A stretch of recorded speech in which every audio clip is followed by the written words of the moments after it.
Hi everyone, it's Lynn Dion from Pink Whisper Designs. Today we're going to be creating this interactive vintage card. We're using lots of products from Tim Holtz, the Ephemera, some of his papers, that brand new Scorched Timber ink. So let's get started by taking a look at this brand new die from Sizzix. And this is called the card label die, and the creator is Jen Long. So I'm going to grab the base of the card, which is this die. And then for the layers, I'll grab these two dies. So what's really great about this die set is you have the dies you need to cut those pretty layers for your card. And then it has these extra pieces to die cut a little floral arrangement. We'll be using that a little bit later. I've got some heavyweight distress Kraft cardstock from Tim Holtz, and you can see this is super thick. I'm not sure what the weight on this is, but it's quite thick. I'm guessing it's about 110 pounds. I've also got some beautiful pattern paper, and I'm going to line up these little decorative dies. And this beautiful pattern paper is from the worn wallpaper scraps from Tim Holtz. And you get all these beautiful papers, and you also get some really pretty die cuts of some florals that you could also use on a card like this. So let's go ahead and run these panels through the die cutting machine.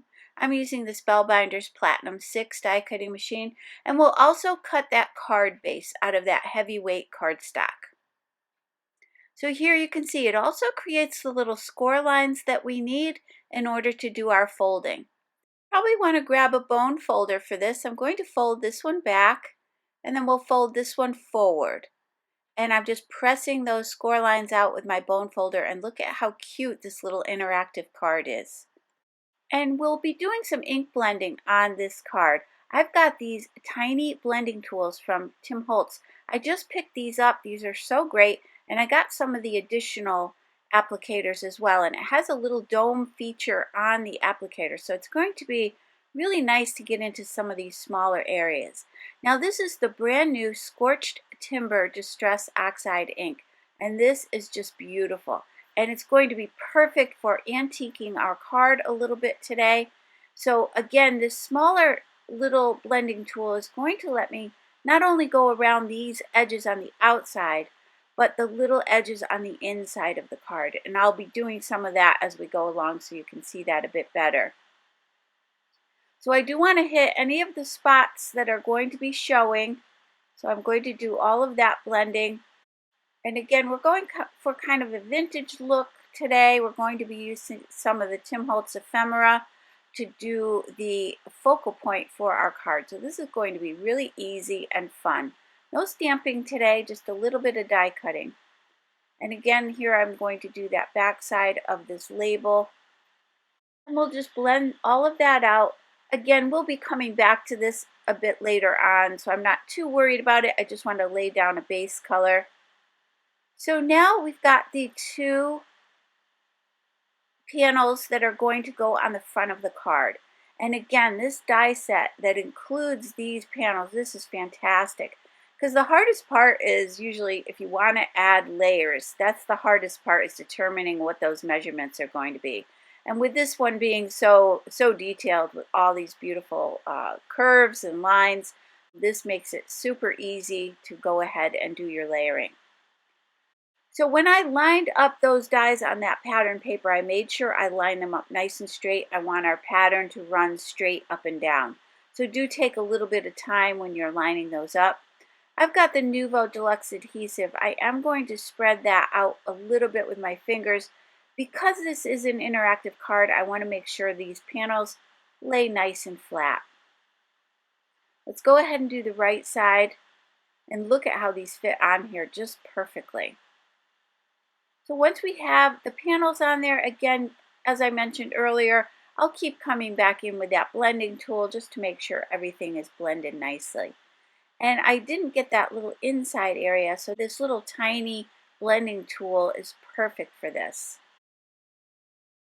Now here are the two pieces that came with that set, and these are going to create that little flower arrangement. And what's nice about this is that second die that I'm putting on there at the bottom. That's the base of our flower arrangement, and then we're going to layer these flowers on top of that base. Let's start off with the spun sugar. Again, I've got my little tiny applicator tool, which again is perfect for this. Now I ran these through the die cutting machine and I thought it might be easier just to keep the pieces right in that cardstock, just so it would hold it in place a little bit for me while I did my coloring. Then for the next layer of that flower, I'm going to use the worn lipstick. And then I'll switch over to the festive berries for that last top layer.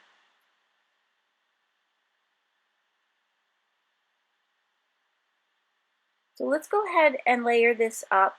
And there is a fourth little piece for this, and I use that same festive berries on that little center of the flower. So what I was showing you there up close is there's little score lines on this flower. So you know exactly where to line up these pieces. So I know it's hard to see on camera, but when you die cut that larger piece, it has all the lines on it of exactly where these pieces are going to go. So it's really easy to layer up. There's no guesswork.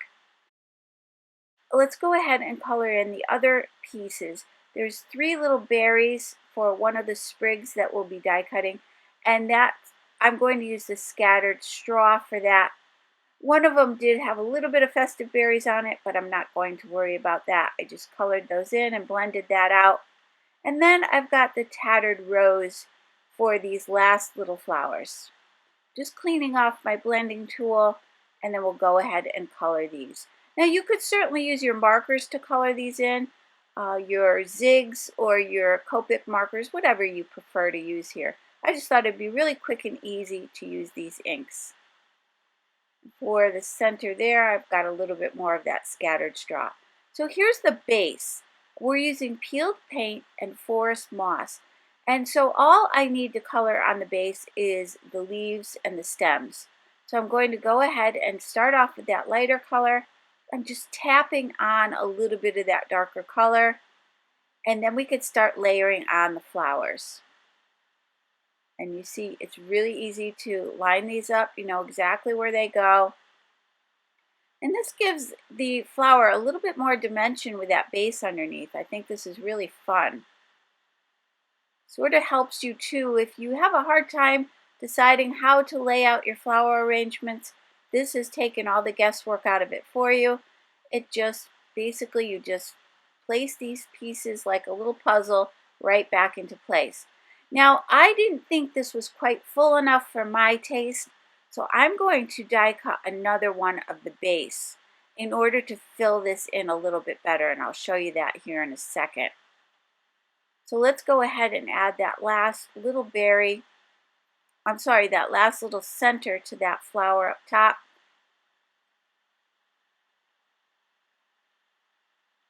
And the center to this little one on the right hand side. Now to give this a little bit more of a vintage look, I'll show you that up close, but I decided to come back in with that scorched timber, and we're going to add a little bit of that right around the edges of these little petals and flowers. Now if you don't want that vintage look, you don't have to add that, but again, this ink is perfect for this. So I'm using my fingers just to curl up those leaves a little bit and some of the petals on the flowers. I just reach in with my tweezer and just kind of pull those up, and you can play around with that a little bit so you get the look that you like. Here's where I decided to die cut a second one of the base so that I could get some more of those leaves. So I did the exact same thing, inked it up the same way we did before, but I'm just focusing on those leaves. And then I'm just going to cut those away. I've got some detail scissors, and I'll just snip off any excess, and then I'm just going to tuck those in behind this. And that'll fill this little floral arrangement out a little bit more.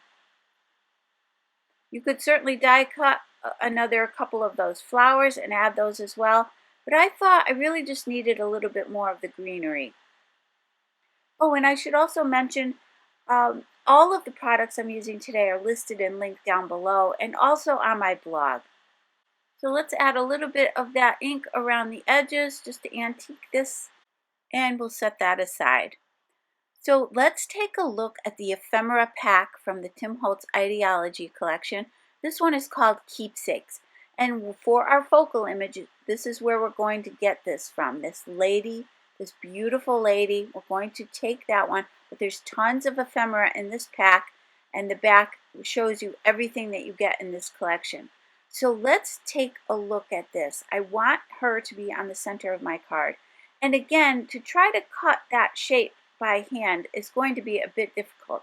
So I'm going to place it right back in that die that we used to create the card base, and I'll run that through the die cutting machine. That's going to give me those curves and little angles that I need to fit this right into place. We're going to go back to that ink and go around the edges of this entire piece, and then let's glue this in place. And again, it's going to fit perfectly on this little label section of our card.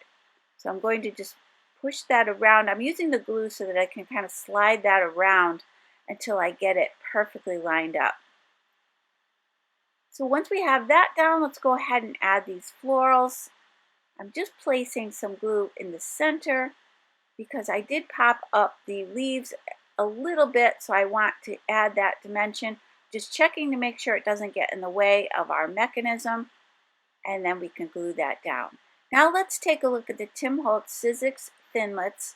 This is the Vault series from Christmas 2021, but it has this beautiful bow in it, and I have never used this bow before that I can recall, and it's just so pretty. So I thought, pull out some of my Christmas stuff. You know, I like to do that. I like to reach into my stash of items and look for things I can use all year round, and I thought this bow would be perfect.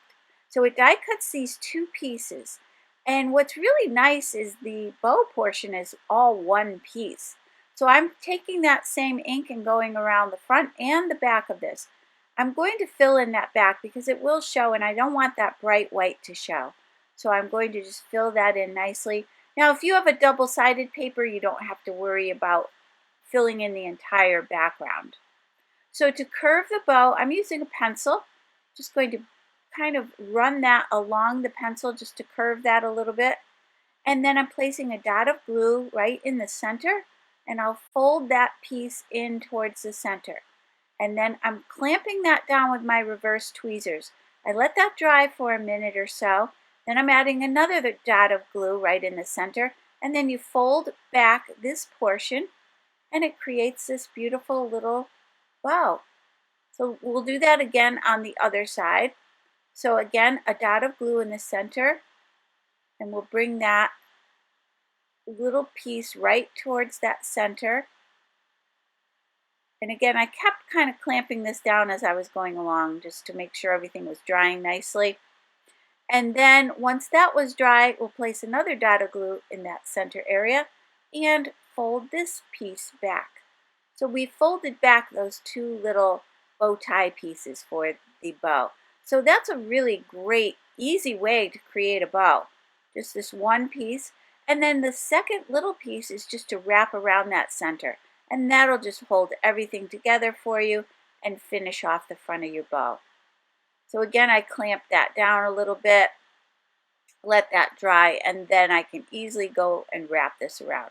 Now, if you prefer, you can just use some double-sided tape here, just so you don't have to sit and let this dry. But I was working on other things at the same time, so it was no problem. Here's the Tim Holtz Sizzix Thinlits Crochet. I know I've used this in videos before. I love this set.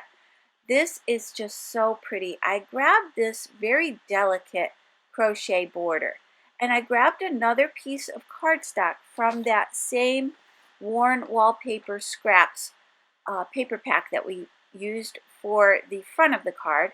And then I used my pick tool to poke out those little pieces, but I did switch over to my tool-in-one from Spellbinders so that I could use that little bristle edge just to pop out all those pieces, and it makes the job a lot easier and a lot quicker. Then I've got that same Scorched Timber ink, and I'm going to go around the edges of this little crocheted border and just give it more of that vintage look. And look how pretty this is. I'm placing it on the inside of the card, and I did want to center it there down that back panel. So what I'm going to do is mark with a pencil where that fold is. So right at the center where it folds, I just marked with a pencil at the top and at the bottom. and I'm going to glue this in place. So I put little tiny dots of glue all around this, and then I'm just dabbing off some of that excess glue on a piece of scrap paper. Because there are so many little tiny holes, I didn't want to get too much adhesive, because I don't want it to interfere with the mechanism of this card. So I made sure I got off any of that excess glue. We'll glue that down. I'm just following those two little pencil marks that I made at the top and the bottom. And then we'll just use our Tim Holtz shears to cut away any of that excess.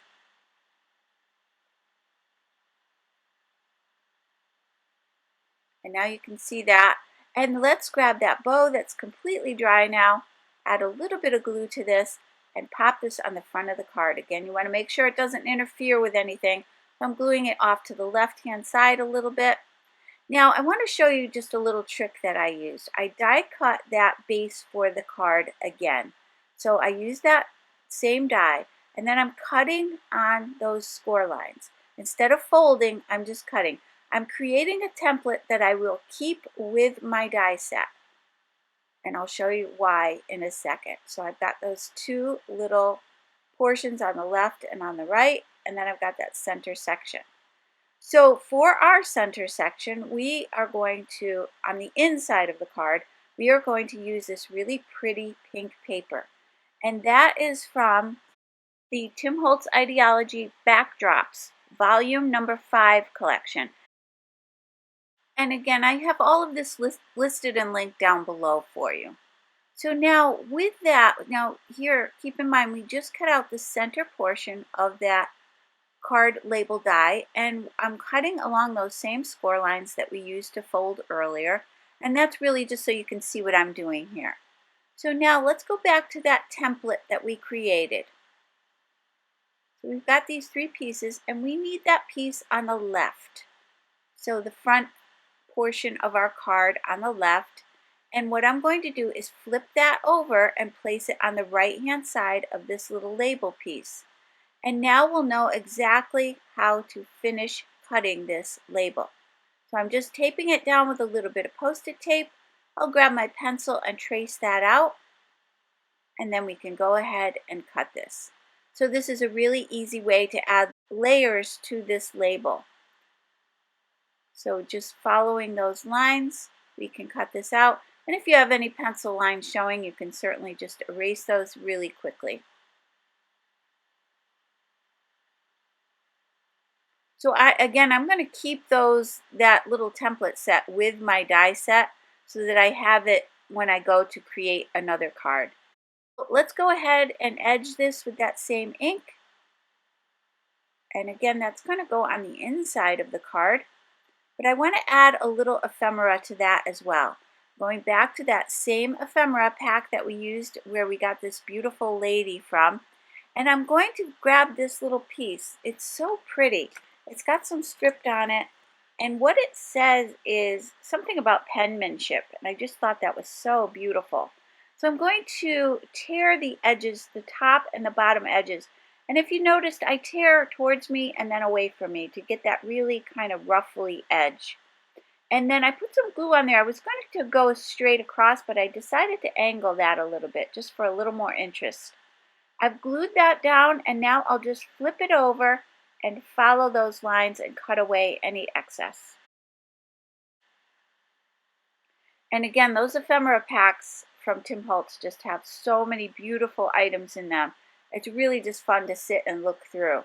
I also want to mention that there is a stamp set that includes this beautiful lady from Stampers Anonymous from the Tim Holtz collection.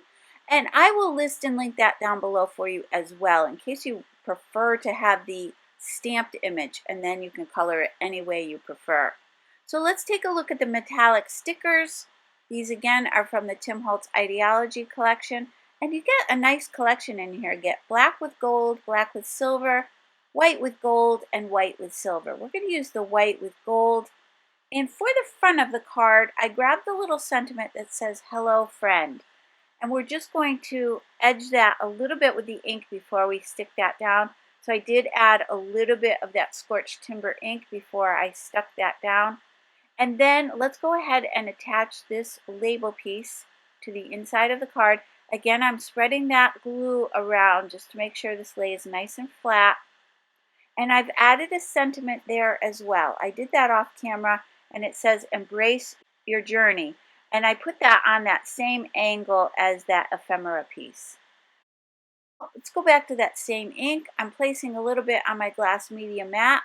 I've got a small paintbrush, and I'm going to cover this lady's face just a little bit before we start the spattering. I don't want to get little spatterings on her face, so I just tore a little piece of a paper towel to cover her up. And I want to make sure I spatter the inside and the outside. So you will want to let the front dry before you go to the inside. Now I've got these beautiful Pink Fresh Studio gems. These are the matte gold. And I'm going to add a few to the front. I added 3 in that upper left-hand corner of the label. And then I added 3 on the inside portion of the card. And then I'm going to add a larger one on this bow. And what's beautiful about these little gems is you get 3 different sizes. So it really gives a nice variety. So let's take a look at that finished card. And I just love the ephemera. It makes it really easy to create a card. Actually, the hardest part is deciding which one you want to use. So it's just fun to sit with the ephemera, go through it, and look and see what you have. By adding the sticker sentiments, again, it's quick and easy. I think this is a go-to die set. I really love it. I think it's fun and easy to use. So I really hope you enjoyed today's video. If you did, please hit the like button and subscribe. And don't forget to hit that notification bell so that you don't miss a single video. Thank you so much for joining me today. I hope you all have a great day. Bye-bye.